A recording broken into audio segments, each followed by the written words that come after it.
the cliched thing of people trying to make money from you, it's really like, I'm lucky I haven't been exposed to it too much, but of course it's true. Do you know what I mean? Like if I have a song and I'm a product technically for the record label, and I have a song that goes and does X, it's good for them. Do you know what I mean? Like these record labels, they're owned by shareholders. They don't care about me, do you know? Like truly. So it's just, you have to be mindful of that sometimes. Hello and welcome to Changing Times, the Allenwood Conversations, our podcast that embraces the winds of change blowing through our lives and the world around us. I'm Mary Kennedy and I'm absolutely delighted to be here in the charming little village of Allenwood in County Kildare. And I'm honoured and humbled to be sharing the mic this week and every week with the ever-inspiring former President of Ireland, Mary McAleese. How are you, Mary? I'm doing well today and definitely humbled and inspired to be in your company too, Mary. It's a pleasure to be here in lovely Allenwood at Dundara Television and Media with our producer, Enda Grace, and to be part of, I think, of what I hope will be a really exciting new series. Mm-hmm. Yeah, I think so. And for you now, being an academic and having been in the world of politics and being president of our country, how does it feel to be swapping that for this podcast, Mike? Well, it's a while since I was involved in those worlds. No, not academia, I presume. But yeah, I like the change of pace, to be honest. I really like that. I just like the idea of doing something different. In particular, I'm looking forward to sharing sort of a more personal side, engaging in conversations with really, really interesting people, without any, if you like, diplomatic protocol in the way. But with you by my side, Mary, I'm pretty sure there's never going to be a dull moment. Well, now, every week we'll be welcoming a new guest, some faces you'll recognise from the worlds of entertainment, sport and politics, and others you'll be eager to get to know. They all have one thing in common, a unique story of change, resilience and transformation.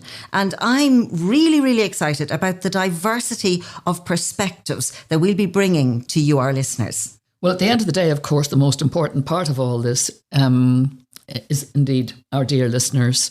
We want our listeners hopefully to be part of the journey that we're on with our guests. So you can expect hopefully a bit of laughter, maybe even a few tears, plenty of moments that'll make you pause and reflect. So whether you're listening from the bustling streets of Dublin or the lovely, quiet, serene countryside of Allenwood, anywhere in between maybe, we invite you to join us. And hopefully be entertained and also perhaps be inspired. Well, speaking of inspiration, Mary, I think our very first guest is someone very special to you, very well known to you, certainly very well known in the field of music, a beloved figure in the field of music. And I'm going to let you do the honours. Okay, with great pleasure. And it's not a bit awkward. No, not a bit. Our very first guest is the talented Dermot Kennedy, a music artist whose soulful melodies have captured hearts worldwide. And yes, he also happens to be my nephew. But family bias aside, Dermot's journey is a true reflection of embracing change and pursuing your passion with all of your heart. And Dermot, we're delighted, and maybe I'm just a little bit proud to have you as our first guest, and you're very, very welcome. Hey, how you doing? Thanks for having me. You're so welcome. Dermot, who's your favourite auntie? Just set me up. No, serious now, come on now. Yeah, this is the most important question you'll ever be asked or answer. Yeah. Well, yeah. Okay, moving quickly. Could we move on? Okay, so we leave that question aside, and I will note just that it has not been answered. Mary, just... Yeah. Have you made it now, Dermot? I'm noting that you're taking you're really enjoying life at the moment, a quiet, tranquil countryside life, away from the freneticism and the frenzy of touring. But in the music world, do you feel inside yourself you've made it now? I don't think it's, to some degree, I think I'm thinking a lot lately about what I sort of want to get from it, I think because in terms of achievements and stuff, say having done some things that I would have dreamed of doing, like say last year playing Madison Square Garden, there was a few venues you dream of playing, there's things you dream of achieving, but when you get there, you don't necessarily kind of think like, oh, grand, I feel this way now having done that. I feel fulfilled because I've done this. It feels fantastic, but I you feel a long way off kind of feeling settled or anything. Do you know what I mean? And so I think I'm at a point now, having gone far beyond what I thought my dreams were in terms of live music and achievements in the charts, whatever it is. I think I'm realizing that it's going to take some sort of like inner contentment, and that's what I need to get from it. I think when I write music, I feel if I write a lyric that I'm proud of, something that's my favorite feeling. And so I've realized that the only way, say going into the third album for me, the only way I'll be entirely proud and happy, I think I kind of need to detach from whatever kind of race music is a little bit. You know what I mean? I think I need to just figure out what I want from music, you know? But it's tricky for me to some degree as well, because I get all my true fulfillment from the music and from seeing what it means to people, right? But then that's grand, but also I'm a very competitive person. And so if I have played this venue in some town, I'm not very good at dealing with if next time around it's, say, 2,000 people smaller, you know? I'm not good at that either. So it messes with me a little bit, because it's hard. It's two very different sides of my brain, I think. But you're a performer, you're an entertainer, but fundamentally you're also a writer. You write your material. Presumably you have to have time to do that. You do, but you can't do that on the road. So yeah. Are you taking time at the moment to do that? Yes, I am. Yeah, because I don't do it on the road. Some people do, and I don't know how they do it. But say like you said, Mary, it's ambition, but also that can't be in the room with you when you're trying to write music. Do you know what I mean? Because sometimes you could write a song and you might think like, oh, this song could be a hit, right? But then it's a weird kind of motivation. Like you don't want it to sort of affect how you make music. You don't. But then it's hard to separate the two. It's tricky. I won't lie. Like I don't feel like I've got control over it. Well, now, having known you all your life... literally, yeah. And, you know, we were a close family, so we spent a lot of time together, the two families. But, you know, you were always quiet and shy. And I know that you've said that, for instance, when you were in secondary school, you'd take all the books you needed for the whole day so that you wouldn't have to go back to the locker and maybe meet people. Oh, yeah. And now you've just mentioned, you know, Madison Square Gardens and huge venues. How do you make the change within yourself to cope with all of that as a shy, quiet person? Yeah, I don't know. I feel like I haven't had to overcome anything in that sense. I feel like the music is this blanket. It's a safety net. Like, say, in Australia a couple of months ago, I had to present an award at an award ceremony for Teacher of the Year, which was amazing. And I thought it was great. But I was shaking. Like I can't. To walk out and read. And in my head, you know, you guys know, it's just sort of pop the envelope. There's so many things that can go wrong. I hated it. Like I can't. If I'm not singing, I hate it. Yeah. And with the attention that you get, do you find it hard to preserve your privacy, you know, or are there lines that you just won't cross, and then if that doesn't satisfy them, well, that's tough luck for them. Yeah, like there's certain ways I see sometimes I know for a fact there's certain things I could say about songs and tell people certain things about lyrics and all that would potentially help my career because it would let people in, but I just don't. I feel really lucky in a sense because I have this career where we play these venues and I've sort of achieved certain things, but my life hasn't changed at all, you know? And I feel like that's just, I'm very lucky to say that. I think, say, for example, like I could play the O2 in London, but I could walk around London all day. And I do. And that's a huge part of touring for me is I explore places and I get time by myself and stuff. And I'm at a point where, say, if I'm in the States, any city I'm in, if someone recognizes me, it's usually really nice. It's like just a conversation and we talk as opposed to people kind of following me down the street and stuff. Yeah, touch wood. I feel very lucky in that sense. So what has been the biggest change then in your life since fame for you as a musician has come your way? I guess it's trying to hold on to that stuff, you know, the stuff that I had before the career, like relationships, all that, trying to just trying to stay the same. Like I know I'm meeting my friends this evening, just to go for a pint and like, it's the same, you know, they nothing has changed. And I know, like I've seen Ed Sheeran talk about that as well, how he goes home and it's the same. And, if I lost that, I think I'd be sort of at sea. I'd be struggling. Yeah. You have a fantastic work ethic. I know you're a really, really hard worker because your auntie told me, and I believe everything she tells me. But where did that come from? Did that come from your auntie, from your dad, from your mum? Probably from my mum and my dad to some degree. And then I think as well, sports was huge for me growing up. Massive. What sport? Football, soccer.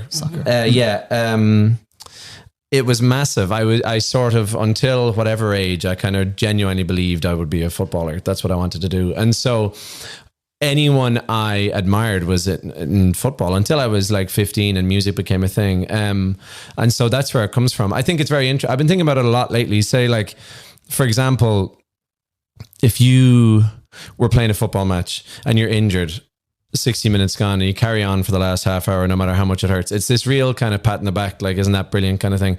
But in music, say for me, I get quite confused sometimes because I did a tour last year and we had multiple sort of 4 nights in a row, really grueling kind of thing. But in music, it's really kind of like, you shouldn't do that. Are you okay? And which is great. I'm glad there's an awareness in terms of checking on each other. But I am surprised sometimes because in my mind, I do treat it like a sport to some degree. And so I guess that's where it comes from. It comes from kind of, I think if I was in a purely creative environment since I was 10 with no exposure to sports and teams and stuff, I wouldn't be able to tour the way I do. Yeah, I don't think so. And yet, you do have that work ethic and it has brought success and it has brought fame, but you don't seem to have been kind of blindsided by fame. Remember that time when Britain's Got Talent came calling and you actually made the decision, no, I'm not going to go there. That takes courage, damn it. I guess. Yeah. It's just, I guess you got to know. And obviously I'd be completely lying if at 17 I said, like, I know exactly what I want. Like, I had no idea. Even having gotten into the industry now, it surprises me constantly. Like, you have this vision of what it'll be like to have a career in music. And then it's just I wouldn't say it's disappointing, but it's different, but I think, I just, all I cared about when I first got into music was how lyrics made me feel. That's all I cared about. And so I think if you think about like a competition on TV and stuff, people playing songs they didn't write, it ticked none of my boxes, But just Simon Cowell was just such a, of course, a god in those days. Right. For somebody who was getting into the music business. Yeah, true. And if you were blindsided and you kind of thought, oh, I'll look down the road here and success, but ultimately, it's just, what does it mean to you? It's like, say if you had this huge successful career, blah, blah, blah, pop star, Simon Cowell, etc. It's money really, isn't it? Do like that would be the motivating factor in that sense. Because it's not like nourishment for the soul. It's not. And so it just was quite clear to me I didn't want to do it. And what about people giving you advice? Was there somebody that gave you an important piece of advice at any point? Anytime I see this question on anything else, I realize that I don't have a nugget that I kind of refer to that I heard that kind of changed my life. I do. No, I don't. I'm lucky enough in the people that are around me and stuff that I've constantly been kind of steered in the right direction. I do remember at Vicar Street once, Glenn Hansard gave me a shot on stage when nobody knew who I was. And I played to 1,200 people and it was huge for me. And I was talking to him afterwards and he had Damien Dempsey up and Declan O'Rourke and it was a Glenn Hansard show. And he kind of said afterwards, he said, the moment you think your name being on the marquee outside is important, he was like, it's just gone. And I thought that was great. Yeah. That kind of stuck with me. Yeah. So staying grounded. Totally. And I think, I don't know, is it an Irishness as well? Like, I feel like I'm lucky to take that out into the world a bit. But yeah, I thought that was important to hear that. You're putting together an album like Sonder. First of all, how'd you come across the name? And what does it mean? And second of all, and then how do you do that? Yeah. Like with streaming, all these different changes in music, it's changed. And so you're kind of like, I've got songs that I made in LA, songs I made in New York, songs at home in London. So I think the battle as an artist these days is to make a piece of work that's cohesive, right? Because you're grabbing all these songs and kind of sticking them together and hoping it works. So to be honest, third album, I think what you were talking about, like having gotten to a certain point and earning some kind of space, I think that's what I'll do. I'll go somewhere and it takes as long as it takes. And that's the luxury of having worked very hard to get here. But yeah, Sonder is the idea that, and I love this idea, is that everybody in the world that you pass in the street, et cetera, is living a life as vivid and complex as your own.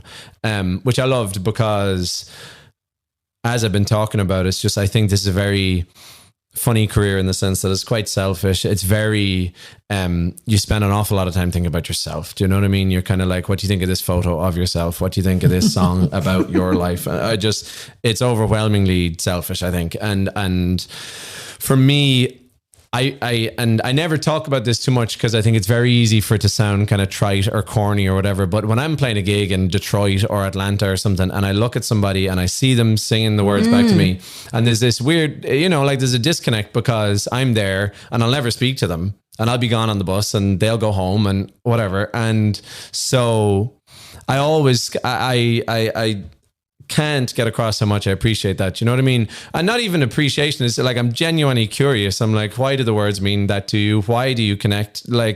And so I like the idea of Sonder because I felt like it shared the spotlight a bit. Do you know what I mean? It highlights the fact that I might write the words, but we're all feeling it. Do you know what I mean? And so I like that. At a point in my career where I could have been like, look at this album that's purely about me. I like the idea of being like, don't we all have these feelings? Do you have another word at the moment? Is there kind of another word? No, that's it. I'm blank, yeah. You're blank at the minute. Yeah. But words are very important, Yes. aren't they, Dermot? And I'm just visualising you on that stage in Denver and looking out and seeing somebody. That's impact, isn't it? And that's influence. And how does that resonate with you deep down? That you are kind of, I suppose, reaching out, even though, as you said, you won't speak to that person, and influencing and kind of uplifting people. Yeah, and I think, to be honest, it's potentially a longer conversation, but I do think in terms of the music industry where it's at, I do cling to the hope that they feel it, because I believe it. I really do. I think even though I wish there was a conversation to be had and there wasn't that disconnect, I do believe that the crowd can feel that I feel that way. It is a connection, though, as well. Because ultimately all these things come into play with the way you sing your song. And I think if someone gets up and phones it in and goes through the motions and just thinks they're in another city, blah, blah, blah, that comes across too, I know there are people who really cling on to some of the songs, and they're kind of anthems. And there's one in particular, the from the song Without Fear, the reference to a beauty in being broken. That's a gorgeous phrase. That's beautiful. That's a gorgeous phrase. That was the last lyric I sang for that album.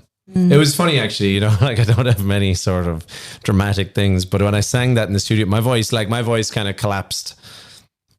Like I was on my way towards vocal injury singing all over that album. I shouldn't have been singing the way I was singing on that album. And then I had to take time away to relearn how I sang and all that kind of stuff. But I said those were the last sort of words I sang for that album. Yeah. And I was sort of. Was that a scary moment? When it went? Yeah, definitely. Yeah, it was bad. How did you cope with it? I went to a lady called Judith Mock. She is an opera singer, lives in Dublin, and it's a whole podcast. She's incredible. She is amazing, and just heard me. I couldn't sing above like E, like I couldn't get above. It was so scary. My whole range was gone, and she just immediately told me I was fine, and it was all got to do with the breath. And I had watched people for years, like Glenn Hansard, Bruce Springsteen, all these singers, like with so much conviction, and you see the veins in their neck, and I wanted to be like that.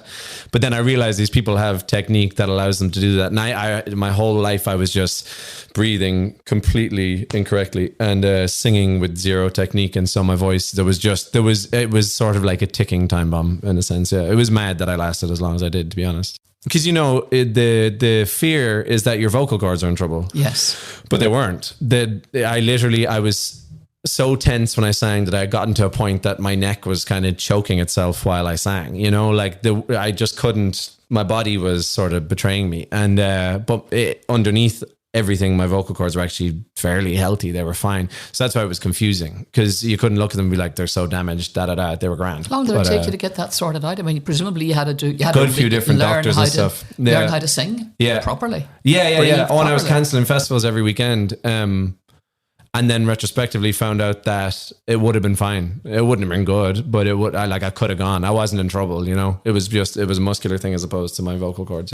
And have there been other really tough times that you had to pull yourself out of? No, for me, it's not a stamina thing. It's not a kind of, it's not that, I think for me, it's about it's hugely you're trying to figure out what kind of career you want, you know, because there's all these different routes available to you. You know, you could be in a studio and a certain song happens and you think that this is, you know, I could have 10 people saying this is a great idea, you have to do this, and it's like, I really don't, you know, like I have to be careful because it's under my name, I'm the one doing this, not you, you know, like that, the cliched thing of people trying to make money from you, it's like, I'm lucky I haven't been exposed to it too much, but of course it's true. Do you know what I mean? Like if I have a song and I'm a product technically for the record label and I have a song that goes and does X, it's good for them. Do you know what I mean? Like these record labels, they're owned by shareholders. They don't care about me, do you know? Like truly. So it's just, you have to be mindful of that sometimes. I do think being an artist from Ireland, trying to be global, like you don't play the game, but you have to be smart to some degree, do you know? Like you have to, if you kind of sort of aggressively are like, I never want to change I don't want a successful song. It's a weird idea. I think you should, J. Cole has a great lyric where it says, play the game to change the game, you know? So, which he has done, do you know what I mean? He had a hit record and now he's this artist that like does whatever he wants. And so you have to just be willing to adapt to some degree, and you never do something you're not proud of. You don't sort of adapt to the point that you've lost all sight of what you're trying to achieve and who you're trying to be. But I mean, like, I think you have to sort of, if you want to have a platform where people will listen to the stuff you're proud of, you got to earn it, you know? I know. You've just reminded me there of years back. Do you remember the song by Billy Joel called The Entertainer? And it's telling the story of the entertainer, the singer, but who is caught in a web of deceit and being used and abused by agents and by influencers and even at times by audiences.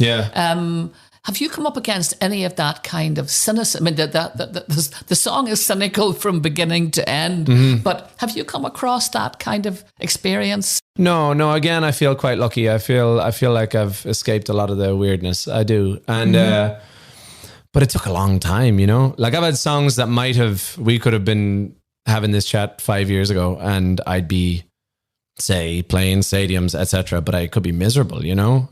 It's real. It really is. I think the reason it takes longer for me is because you're trying to do it in such a way, because I'm not willing to kind of be like, okay, well, Dermot, if you want to be like that and creatively this way, then there's a cap on what you can do in terms of your shows, right?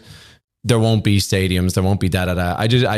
I'm trying to do both, if that makes sense. You know, I'm trying to take it to that level without kind of sacrificing the art. I hope that's achievable, you know? And when you do achieve that, can you think of particular moments that stand out, ones that are really, really special and I suppose inspirational? I mean, shows are funny for me because, you know, sometimes you see artists kind of like the crowd will be cheering and they'll kind of be in tears on stage, you know, and it's their kind of I made it moment. I've never had that, because for me, it would be kind of like, I could sort of cry when I'm in bed on the bus. Do you know what I mean? That's when it hits me. I feel like I have this weird kind of barrier or something. And it doesn't mean it's lost on me, but moments like, I don't know, like it's really, really small stuff. Say, for example, I always think about this. We did a gig in Denver once, the night before playing Red Rocks. And so Red Rocks being the biggest show on the tour, all that kind of stuff. The night before we played a place called Mishawaka, which is up in the mountains. It's 200 people. Everybody who goes to the show is brought there on a bus. It's the back of a pub, basically, and it's outside. And I played there. And during the sound check, like things were hitting me because I was kind of like, how is this? You know, this is so small. I was like, how is this small? We're in Denver. We're all from Ireland and the UK. Like, how are we doing this? Or sometimes after a show, I'll watch the trucks leave, you know? And we played a show in Chicago and the trucks were going to Nashville. And just like, I don't know, it's all the small stuff, you know, like when I see the fact that there's a truck with my gear in it for my gig in Nashville tomorrow, you know, it's wild. It's been quite the journey from even before the busking, there were the open mic sessions and then the busking and your dad bringing your gear up to Stephen's Green and then Red Rock, as you say. Yeah. My God, that is. But I think the key to it is, sometimes I'll talk to songwriters who are, say, 17, 18, kind of talk, do you have any advice? What do you think I should do? And I find it I feel quite helpless, you know, because it's kind of like, what do you say? Do you know what I mean? Like, don't give up. I was just happy to be playing music. Do you know what I mean? It wasn't kind of like, oh, this doesn't look the way I want it to right now, but maybe if I keep, it wasn't like that. It was just, if I got a gig playing in Bewley's, I was delighted. If I got a gig like supporting somebody in Whelan's, I was really happy about that. Was there music in your house when you were growing up? Careful how you answer this, Dermot. Yeah, there was.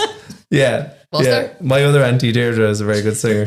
Oh, right. And my sister Claire is a fantastic piano player. Yeah. This is loaded. There's nothing I can say. Does this make you feel uncomfortable now, are you? No, but Deirdre made it quite clear to me. I was on the phone to her this morning as I was driving in here and she said, make sure that I get a mention for being a musical influence. She's not joking either. No, she's not joking. I know Deirdre too. I know she's not joking for sure. Whoa.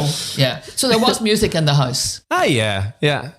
There was, and it just, you know, the first time I ever sang was because my sister Claire was playing the piano, so it just kind of went from there. Yeah, I remember your dad saying that when he was a young fella and he was upstairs in bed, he knew which of the two sisters, Mary or Deirdre, was playing the piano. Yeah. Because one of them played it like she was playing it, you know, with hammered it. With concrete blocks, and one of them wasn't. Different playing styles. So tell me about your Auntie Deirdre in the music then. Yeah, but just always, you know, like. I was on Inishmore with Deirdre last weekend and it's, you know, we can joke, but it is important. Like she really kind of, just in terms of conversation and stuff, like the stuff we've been talking about in terms of staying in the right place creatively and all that kind of stuff. She's so all in on the music and the emotion. And so it's just important for me to hear that every now and then, I think. And that deep spiritual side, the deep, you know, principled side inside yourself. She's big into all that too. Absolutely. And I can hear that in you. Do you think? Oh yeah, I can hear that. I can hear that in you. Yes. Can hear the Auntie Deirdre's influence. Yes. Yeah.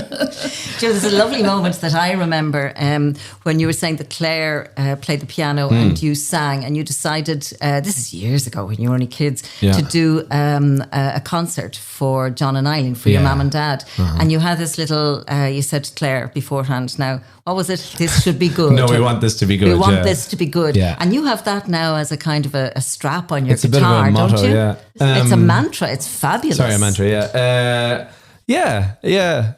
And it's, you know, it's so incredibly simple, but it is, you know, it can, and I wouldn't say I kind of have it ringing around in my head all the time, but it is a good one in terms of everything. Do you know what I mean? Like, it's quite, I think I can think myself to death sometimes, but ultimately it's quite simple, you know, like I'm just trying to make good music. There's a guy I work with in London called Kerry, who's a similar kind of like grounding thing in terms of my creative brain. And it's just like, he'd be in scenarios where they're kind of like, Kerry, we need this type of song and we need it, da-da-da. And he's just like, it's so like, he's like, if I like the way it sounds, it's good. He's like, it's just taste, you know? And I think sometimes that's where I'm coming back to with where I'm at in my career. It's just like, I need to make the album I would like to hear. And if it's well received, fantastic. And, you know, if it's not, at least I'll be happy. That's the thing, you know, like if you go chasing these songs that feel a certain way and you're like, hopefully this is successful, da-da-da. If it's not, it's very disappointing. And not only that, there's a second kicker where you're left with something you aren't necessarily dying to stand behind anyway. So if you can make the music you're definitely proud of, then you kind of won already, you know? Definitely. Mm-hmm. You've been hugely successful in music. There, you know, on the national stage, the international stage, your career just took off. If it hadn't, what would you be doing? Like, I could not say. There's nothing I was doing previously that I might have pursued. There's nothing. But you like the football, so would you? I adore it, and I don't get to do it now. Would you have but wished to be a professional footballer? Oh yeah, if I could swap, I always say if I could Would you swap. really? I don't know. Yeah. I don't know. But like, if I'm playing music on stage, most of the time, my mind is quite active, and I'm very sort of what's the word? I'm very like in my body. When I play football, my mind is empty, like entirely. I don't. It's just like the most peaceful thing in the world. It's not stressed. You're not stressed playing football. No, Seriously, I love it so much. It clears my brain to the point that like in Australia on the last tour, I kind of made a point of getting out and playing football a bit, and it changes who I am as a person, definitely.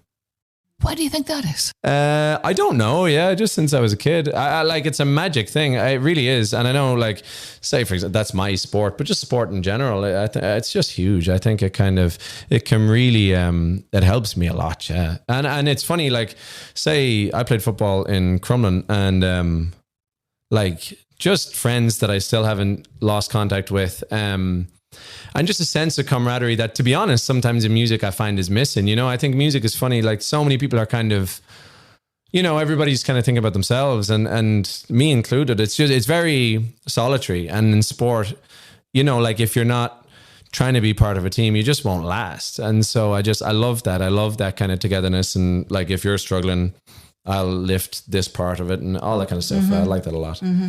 When you hear one of your songs on radio, mm-hmm. I'm wondering how it makes you feel. I remember a number of years ago, your mum and dad and myself and other friends, we were on holidays, and John and I went into McDonald's to get food, and whatever song, it was very early, was on was being played mm-hmm. in McDonald's, and we put the phone up to the microphone and taped it and then played it to you when we got back into the car, because we were so proud. And it was the early days, so you were chuffed as well. Oh, yeah. What's that like now? It's brilliant. Like, I had a good one last week where I was driving in the car, and I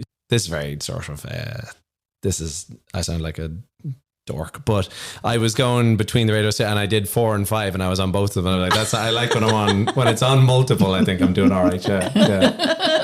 But no, it's great. And especially it's nice for songs that came out 4 years ago that you still hear them getting played, because I think nowadays that's the battle, is like surviving beyond 2 or 3 years. I think that's you see artists like, say, Jay-Z, people like that who are here for 10, 20, 30 years. It's like, that's the tricky thing these days, because people don't care. People hear songs nowadays. Songs get so famous, they'll be on the radio in your car and no one cares who made it. And I think that's the battle. Mm-hmm. Yeah. What kind of things make you laugh, bring you joy, Dermot? Oh, everything. I feel like I'm not a serious person. You know, like, beyond kind of, beyond what I do, I feel like I'm dead serious about doing it and what it can mean to people and what it means to me. It's life or death kind of thing in that sense. But I feel like in my life, I feel like I get it all out in songs. I don't feel like a very serious person at all. Like, sort of, what makes me laugh? Say, like, I'll be with my friends this evening and I know I'll laugh a lot, and I need that, you know, but there's certain things, I don't know, there's the normal things, you know, hanging out with your friends, kind of stupid, but a very dopey sense of humor, like Owen, for example, like, that type of stuff. My son. Yeah. I know. How would you like to be remembered? I'd like to be remembered as somebody who just, if I have any kind of platform, use it for the right reasons, you know, like I think sometimes, say, do gigs for charity and stuff, and it can be, deflating is definitely not the word, but it's hard because, you know, like, it's so hard to make any kind of a change because there's just so much going on, but just that you kind of tried, you know, and I hope I'd like to be remembered as somebody who never got caught up in that sort of idea of themselves, you know, like, I just don't. I have no time for it. Like I was saying, I am very lucky to play big shows all over the world and wander around downtown of that place all day. And no one even spots me. It's lovely. And so I think that's because I made certain creative decisions, certain career decisions and stuff. And, I think I'm in a kind of a sweet spot. And so I'd like to just always be remembered as kind of making the right decisions for your music to mean the most it can and to make the biggest kind of impact you can. Yeah. Very long-winded. So you have no notions. You don't do notions. Nah, but like it's also weird. I think it's weird sometimes to be like, just so you know, I have no idea. Like it's like, of course, it's just bizarre to me. Like I think, and again, I think sports the thing. That's the thing that changed it for. Like I've been in some rooms with artists, and it's just like I've got some artists who I think are incredible people, and for the most part, to be honest. But every now and then, when you come across somebody who's lost in that idea themselves, it's mad to me. It's just in a dressing room, it'd just be called out so quickly, you know. So in a football dressing room, I'm saying, of course, yeah. No. I mean, in a team, it can't exist, you know. It can't. It's so toxic, and so. But I think sometimes in music, there's like, if an artist is making money, there'll be a whole team who are they just absorb so much crap to kind of keep that train on the road, you know. But for the most part, people are lovely. But in answer to your question, I'm not doing this to kind of be famous or anything. So what is next for you then?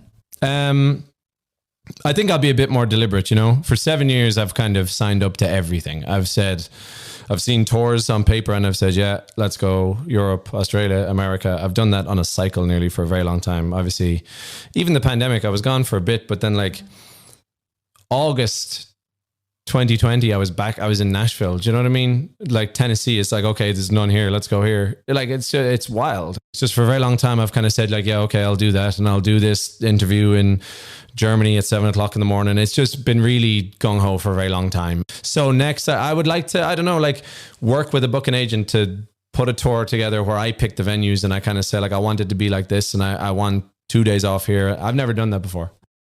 And when you were doing everything that was offered to you, was there a kind of a restlessness, or would you have fretted if you weren't doing things? Definitely. Even now I feel that way. Do you? You know? Oh yeah. When you're taking time out. 100%. Like I see the Grammys the other night. It's like I see all my peers ultimately, like, and stuff drives me mad. But I have to work on being content. You know, I have to. There won't be a moment from a career achievement where I'm kind of like, okay, great, I feel comfortable now. Like it just won't happen. So I think it needs to come from within. It just has to, because I fret. I have to be careful, and that comes into like social media, everything. You have to kind of remind yourself that you've done some really good things. You will do them again. People will stick around. I really struggle with the idea of like people being like, oh, he doesn't exist anymore, so let's move on to the next thing. I hate that. Yeah. It sounds like you've found your voice. We know you've got your voice as a musician. Yeah. You've got your voice as a creative artist. Mm-hmm. But it actually sounds that after these years, you've distilled the experience into your own voice as the manager of your own life. Hopefully, yeah. I think I just like, if I bumped into somebody who signed to a record label yesterday, I'd just love to talk to them. Do you know what I mean? I'd kind of be like, but then it's, to some degree, it's futile, right? Because their experience is their experience, you know? It took me a long time to adapt. I remember Warner Records were trying to sign me, and there was a fella in London said to me, if I sign you, you won't have a day off in 5 years. And I was like, no way. And that's what happened though. I didn't. But also at that point, it was like, I was terrified. I was like, not a chance. And then I signed to Island Records in the end, because they were just like, we just want your music to, you know, they had Ben Howard, Hosier, Mumford and Sons, you know, it made sense. But when he said that, I was just like, it was over. Not a chance. And that's how it transpired. I ended up not really having a day off in 5 years, but it's just, I couldn't hear it at that moment, you know? So yeah. If there was one thing, in the world that you could change either for yourself or for others, what do you think that would be? I think my generation's a funny one. I think we worry a lot, you know. I'd potentially get rid of social media entirely. And I would even say... Here. Yeah, I would even say like it's such a pressure, isn't it? And yet it's been good to you in some ways, you know. That's what I was going to say. Like my experience isn't a negative one, but I know people who have a really hard time reading comments, looking at things, getting messages, like really bad, negative stuff. And I would say mine is a very positive thing, but it's just like...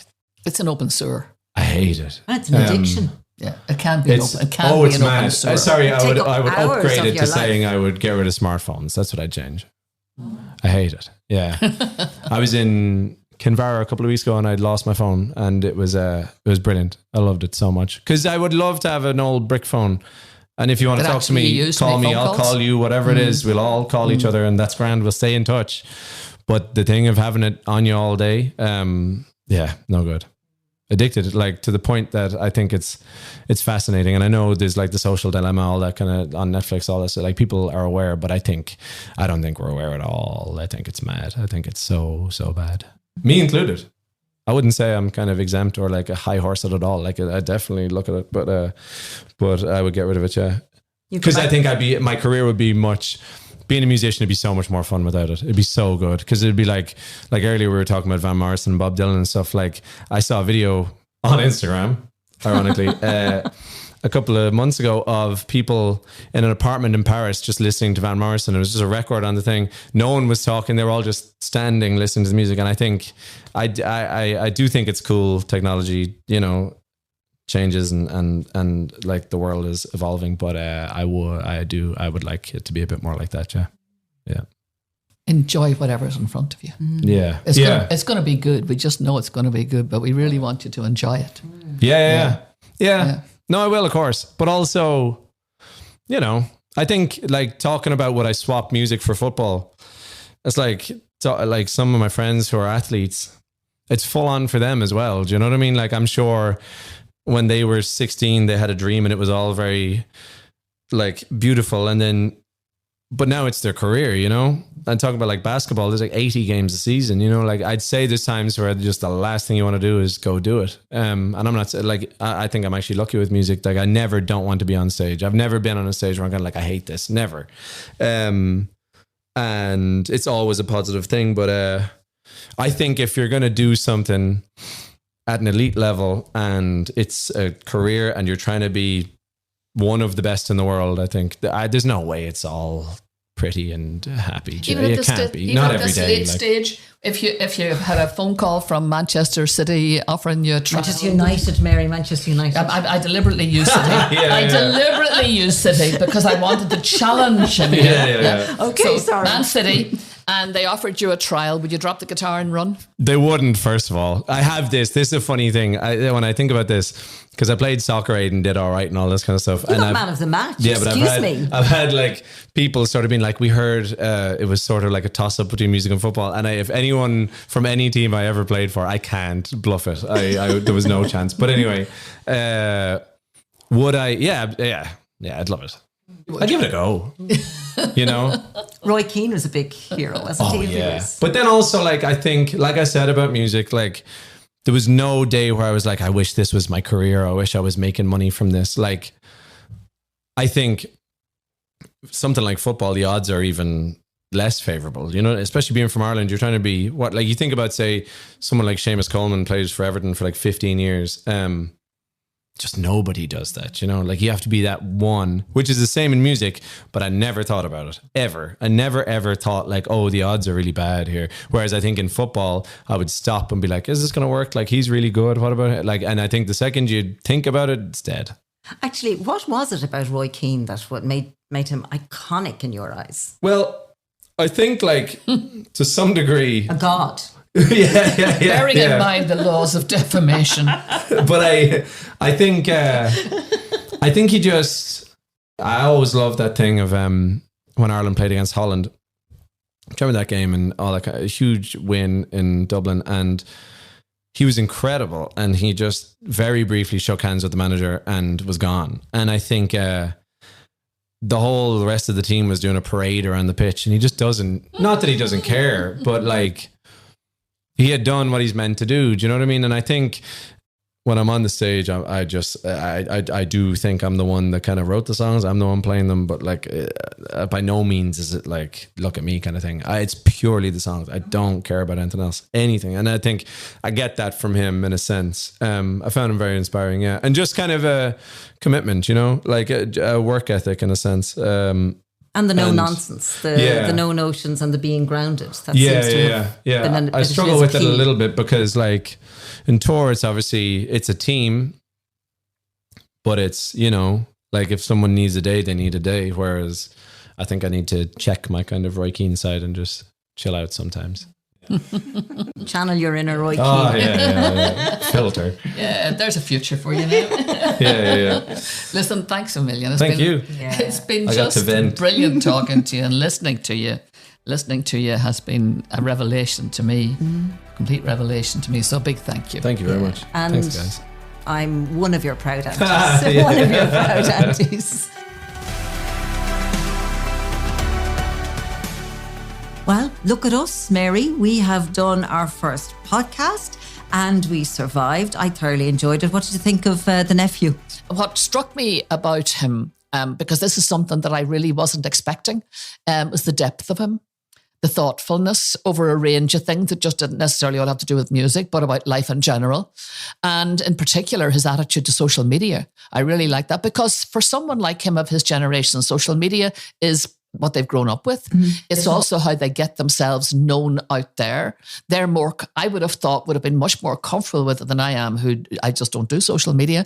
But to listen to him being able to articulate the problems with it, I learned a lot from that now. Well, you see, he's very authentic, if you like. And do you remember he was talking about that little strap that he has on his guitar? We Yes. want this to be good. Okay, that was for the concert that he and Claire were organising as children for their mum and dad. But he still has it as a kind of a mantra. And I think, that's a very sound value. Every time he goes out on stage, we want this to be good. And that shows respect. For yes, the that came audience across and so for the other guys in the band. And I also thought what came across was a real respect for equality of life, that he wasn't prepared to sacrifice every aspect of life just to be famous.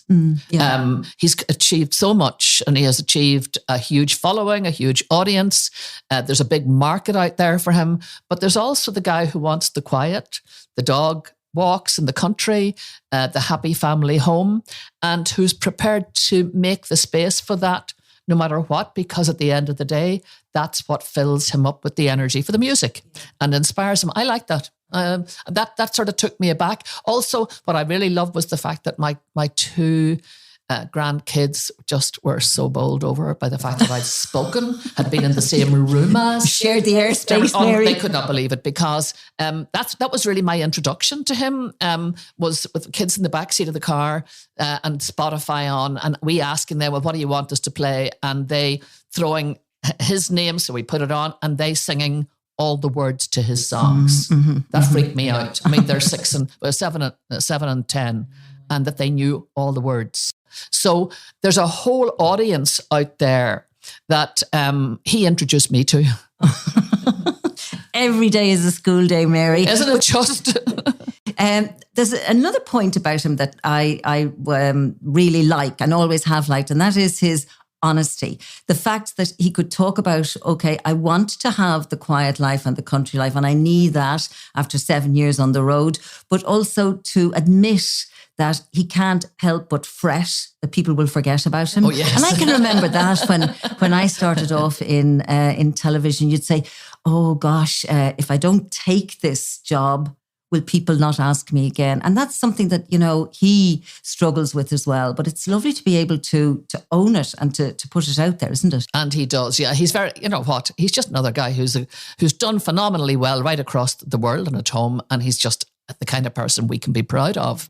And we've someone else that we are going to be very proud of next week, haven't we? A friend of yours. Jarlath. Yes. Jarlath Burns, isn't he? He is just outstanding. And of course, he has just taken up the reins as Uachtaráin, Common Luke Glasgow, president of the GAA, and he'll be that for the next 3 years. He was elected to that post a year ago. And I've known Jarlath a very long time now. Even though he's an Armagh man and I'm a Down supporter, I have to say he's a person that I have admired for a very long time. And so that's it for our very first episode of Changing Times from Allenwood here in Kildare. Well, we survived it, Mary, and I certainly survived the onslaught of Kennedys, that very talented family. Surrounded by Kennedys. Yes, indeed. Yeah, it was such fun, and now I'm really looking forward to the next episode. Me too, absolutely, Mary. A big thank you to the team behind the scenes here at Dundara Television and Media, including our researcher, Anne-Marie Staunton. and our producer, Enda Grace. So don't forget to follow Changing Times wherever you listen to your podcasts. And in the meantime, I suppose we should say to our listeners to subscribe. Now, that doesn't mean that you have to pay any money. There's no I cost. understand. Yeah, there's no cost involved in that. But subscribe and tell your friends and everything. And hopefully, we'll talk to you next week. Hope you've enjoyed it.